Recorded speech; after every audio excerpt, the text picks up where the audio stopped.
तो कर नून रोटी खाएंगे। अब एक बात बताइए, आप अरहर दाल खाते हैं, उनमें सबसे ज्यादा कोनो खेसारी का दाल मिला देगा। देखो हीरो भी है भोजपुरी में खेसारी, हाँ सुपरस्टार, तो दाल भी। हाँ चलो ध्यान से देखो, भोजपुरी का हमको उतना आइडिया नहीं है। बैल कहीं का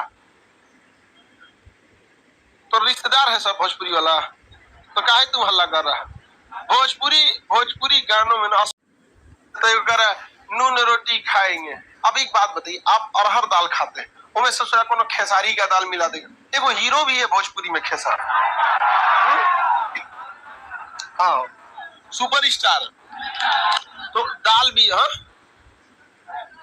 चलो ध्यान से देखो, भोजपुरी का हमको उतना आइडिया नहीं है। बैल कहीं का